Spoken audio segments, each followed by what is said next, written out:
Welcome to the ASPR podcast Inside Conflict with Moritz Ehrmann. So hello once again on our ASPR podcast, this time talking about once again a very, very interesting but also complicated case, the case of the conflict in Libya. So welcome to our episode on Inside Libya. Where, of course, over the past 10 years, since the change of regime in Libya as a consequence of armed uprising that resulted in the fall of the Ghaddafi regime, armed conflicts continued in different scales amongst different parts of the country, tribes, and other societal groups until today. Hopes that a government of national unity established March last year with the support of the UN mission led by Mr. Abdul Hamid Aldbaiba would lead to elections and a sustainable stability, unfortunately proved false once again when elections planned for December 2021 simply haven't taken place until today. This fact, amongst other accusations against the Prime Minister Aldbaiba, ultimately led the parliament in Tobruk to take action by assigning another government to lead the country towards these elections. This government being led by the former Minister of Interior, Mr. Fathi Bashagha. So the conflict is again in perfect shape, with both governments denying the legality of the other. With me today is a very eminent expert on Libyan affairs, Dr. Faraj Najem, who is the director of the Salam Center, a government think tank on current affairs. He is also a teacher of public administration at Benghazi University and taught political science at Omar Mukhtar University. He is also a widely known Libyan author, historian, political commentator, and advisor on Libyan-related matters, and was notable member of the Libyan diaspora in the United Kingdom. Welcome, Doctor. Hello. Pleasure. Yes, Doctor. So you have heard my very brief and simplistic description about where we are in Libya today. Question is, how did we end up in this situation? And how might there be a way out of this seemingly never-ending struggle for power? Well, let me start by thanking you for inviting me and giving me this platform to talk to you, but also to a wider audience about a persisting issue in Libya. What happens in Libya is no exception. Libya has come out of decades, at least 4 decades of dictatorship, but also has come out with a Caesarean operation. It wasn't easy, so it's a revolution. And as a reader of history, revolutions are not a very nice thing. They're messy, and the mess tends to go along for a little while afterwards, and that's what's happening in Libya. Libya is a very funny country as compared to the neighboring countries. It has a homogeneous population, no religions, no sects, no races to conflict. Libya is quite an oil-rich nation. It has a small population, a highly educated population, mind you. Not very skilled, but educated. Has a wonderful location, a gate to Africa. It occupies the longest strip of coasts on the southern flank of the Mediterranean. So it has all the recipe to be a success. Yet Libya is faltering, is having a problem. Maybe because we were too ambitious. We were dreamers. We were not realists. I think we tried to microwave the history of Europe, over centuries into a number of years and to be democrats. I think that's proving to be an illusion. Yet I think this year is better than last year, and certainly last year better than the year before. So and certainly this decade it's much better than the decades of under Gaddafi. So one cannot regret where they are, but we can be the problem is one American journalist he came once to Benghazi, and he went during the revolution, and he went up to Lebrega, and Ras Lanuf, where the fight were, and he came back with a conclusion. He said, which I liked so much. He said, "Those people, they don't know where they're going, but they're gonna get there before everyone else." And that seems to be the case. We don't know where we're going, but we're gonna get there. How, when, this is something to be to be guessed. So as you rightly see, the situation is messy. There are two rival governments, still regional division, which is quite deeply entrenched. Mind you, the people, they still flow from east to west and vice versa, from west to east and the south, and there is no problem per se between people, but it's a problem between politicians and between, if you like, political rivals, whether they were military suits or they were the clerical garments. It's those who are wanted to be in office, and wanting to be in office meaning that you have the wealth, and that's the biggest dispute in Libya, and the current government in Tripoli has proven that very well, that it's come for the wealth of the nation. And its opposition, they're not innocent either. They wanted they wanted the seat, they wanted the crown, if you like. So it's a struggle, as Gaddafi once said. He said the struggle for power, for wealth, and for weaponry. Tharwa, sulta, silah. And these three proving to be problematic for average Libyan. Yes.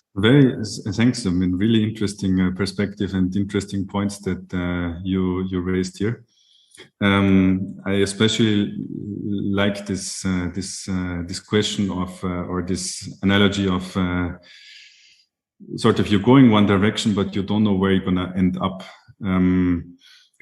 This is, of course, not a very ideal situation. Where do you think, sort of ideally, the country could end up in a midterm, let's say in the next 5 years?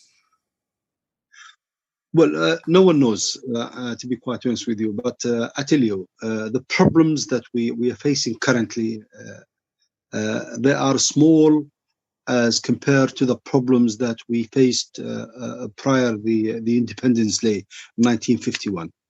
In the 40s, after World War II, there were major problems, major division. Okay, we disputed everything, even the name of Libya. It was a disputed. Tripolitanians wanted to call Libya Tripolitania. The Cyrenaicans, they said, take a walk. We're not going to call it Tripolitania. We call it Tripolitania and Cyrenaica. But it was the wisdom of the old man, King Idris, who that time was Amir, was prince. And he said, no, let's just, embrace the name that the Italians have imposed on these three regions, Tripolitania, Cyrenaica, and Fezzan, which is a Greek name anyway. And he said, this is, from our past. He was so tolerant. So he reconciled with the past. He even went before the time of Islam. He said, we are the production of great empires. The Phoenicians, the Greeks, the Romans, the Arabs, the Turks, and the Italians, and he said, we must not be ashamed of this past, and let's just accept it as it is, since the word Tripoli itself is a Greek term, Misrata is an Amazigh Berber term. Benghazi used to be called Berniki, which is Bernice, which is a Greek queen who ruled this land. So he said, let's just accept it. So there were 3 currencies, there were 2 education systems. Someone who wanted to come from Fezzan to Tripolitania or Cyrenaica had to get a visa, okay, in 1944. Had to get a visa. He could enter Algeria or Tunisia because it was under the French rule, Fezzan was. He could enter Tunisia or Algeria, but he could not enter Cyrenaica or Tripolitania unless he gets a visa. Despite all those problems, then they managed to reconcile, bury the differences when the will was there, and created a modern kingdom, was almost a constitutional monarchy, with a great and very advanced constitution, the Libyan Constitution of 1951. It was the first constitution to embrace the Human Rights Declaration, which came only a couple of years earlier, except for 3 issues: changing of religion and homosexuality and so on. These 3 articles they left, but the rest they embraced it all. In 1963, they gave women the right to vote. So they did embrace a modern state, even though in 1951, those who were graduates who had a modern qualifications like bachelor's or master's or doctorate, there were only less than 10 people in the country. Yet they set up a modern country. It was the first to gain independence in the Maghreb, and they went on. But this project of modern Libya was erupted in 1969 when Gaddafi came, and in the mid-70s he embraced Nasserism, and he just messed up the whole country. But that gave me a hope that when, I don't know when that comes, sit down and come back to our senses, I'm sure we will bury our differences, and we will we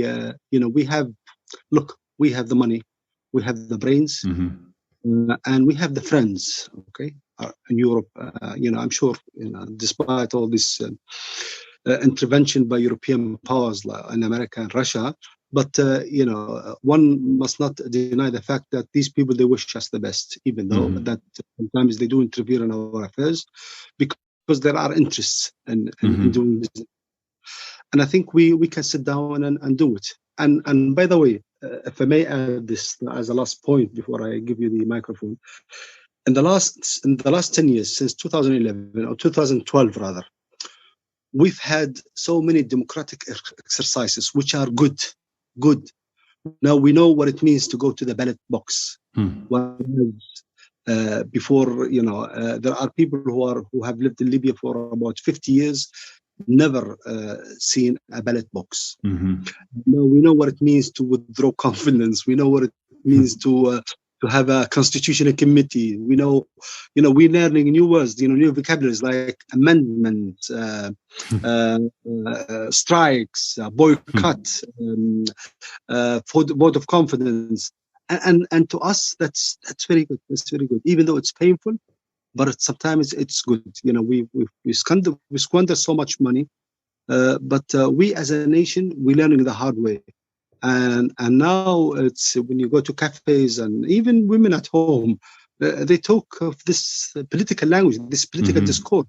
They use such words, which is, and it makes sense to them. They understand what it means to be a president or a member of the presidential council or a prime minister. They understand now the role of the CBL governor, and lots of people now beginning to understand the difference between fiscal policy and the other one. What do they call it?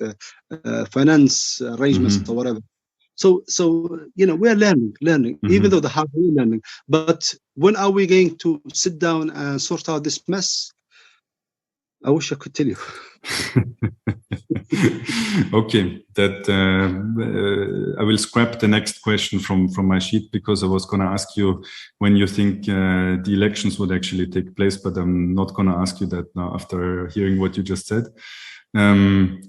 But something else that you also mentioned. So you mentioned the Friends of Libya, the International Friends of Libya, and all those countries that, yes, are involved in Libyan affairs, for better or for worse. Of course, many of them siding with one part, another few siding with another part. How sincere do you think has been all these different actors, or what is broadly also called different kind of actor, the international community, the United Nations, recently also the African Union? How sincere have they been? How sincere are they in trying to sustainably stabilize Libya? Well, they are sincere as long as we are sincere. And this would answer your earlier question. Are we going to have elections? As people, yes. There were 2.8 million have registered. 2.5 picked up their voting cards, including me and my wife and my 4 children. Okay. But the political elite, the political class that we have, as shown, and with no exception, they're not interested in elections, because if we have election, there might be a protest vote, and they might be kicked out by the people by voting for others, and so they're not really keen on this. The international community, let's start with the neighbors. Neighbors are very keen to see Libya stabilized, i.e. Egypt. They're sincere in seeing Libya stabilized because they're worried about their western border. So are our African neighbors, Chad, Niger in particular, and Sudan, the Darfur region. And I know that very well. I was the director of the Africa Research Question in Tripoli, and I went to Africa and I met Mohammed bin Azoum, who is now the president of Niger. That time he was the foreign minister, and he was very concerned about the Libyan Niger border. The Chadians as well. I met Omar al-Bashir, who was the president then. I met Paul Kagame, who was an inspirational, because what Rwanda experienced, that gave me a hope that one day we will make it like Rwanda has made it after the massacre. So the Algerians are very keen that Libya is stabilized. Tunisia rather, is organically connected to Libya, and whatever, if Libya sneezes, they catch the cold, and vice versa. So especially when we talk about the economic ties between Tunis and Libya, and as well as our European neighbors. The Italians are very keen. Only the night before last night, I was with the Italian consul and the Greek consul. Actually, the Greek ambassador from Tripoli arrived to Benghazi today, because tomorrow they are inaugurating the new airport terminal in Benghazi, and they're very keen to establish an air link between Athens and Benghazi, a response to the first airplane that took off this morning from Benghazi to Istanbul. And now the relations with Turkey is re-established, especially East Libya. Because there was a problem between Cyrenaica and Turkey. So everyone was, I'm sure they are wishing us the best, because stable, reconciled Libya is much better than turbulent Libya. And I tell you, there are lots of Austrian and German companies, especially involved in heavy deals in here, would love to come back, and they have been in touch with us, but their prospective foreign ministries deny them access to Libya, or do not encourage them to come to Libya. The Americans are very keen to come to Libya. Last month, I was talking to the British ambassador to Tripoli. I was talking to her for a long time, and they're very keen in coming back to Libya. Libya is a big market. Libya is loaded with loads of money. And by the way, Libya is entering a phase of reconstruction and basically needs everything. Libya needs everything because Libya, Gaddafi has left it underdeveloped. It's a rich nation, but we are a poor population. So we need to bridge this gap. But yes, people would love to see Libya stable and, ideally peacefully democratic. So we can see. But I tell you, we've had how many heads of states? I think Abdul Hamid Aldbaiba, Nouri Boussahmin, Faiz Sarraj, and now Nifi, about 5 or 6, and we've had about a similar number of prime ministers. During Gaddafi's time, this was not allowed. So there is we're learning the hard way. Yeah. Well, thanks a lot for, after all, a rather positive outlook. I do very much hope that it goes this way. When I had the pleasure of visiting Libya late last year, I also had a surprisingly good impression, an impression that you wouldn't get when you only read reports, when you only watch the media about what's going on in the country. So yeah, I very much hope that sort of this recipe for success that at the very beginning of our conversation you described would actually bear fruits, hopefully soon. And yeah, who knows? Maybe in a year time from now we can sit together again and already celebrate that elections have taken place and the political struggle has ended and. And this road towards stability, return of international investment and international presence is starting to manifest, inshallah. Well, if I may just add something, I tell you something. 2 years ago, we were fighting. Today we just exchanging verbal abuses. So that's yes. That's an improvement, We exchange the V signs from time to time to each other, but it's getting better. The current Prime Minister, Fathi Bashagha, who is commissioned by the Parliament to take over from Aldbaiba, he was fighting Haftar. The other day he came and he saw Haftar, and they sat together. And the amazing thing that when they wanted to make a statement, then they said, "Shall we make a statement?" And Haftar, he said to Bashagha, "You make the statement and you read it, and we stand behind you. We're not going to dictate to you to, whatever you want to write, you read to them, and we support you." And that's a major improvement.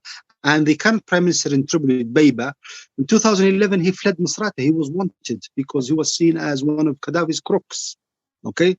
And all his assets were under the supervision of the court. Now he is the Prime Minister of Libya. So things changing. So I wouldn't be surprised. But please don't take it as it's all rosy and very nice and it's one of the Vienna streets. No, we still have problems.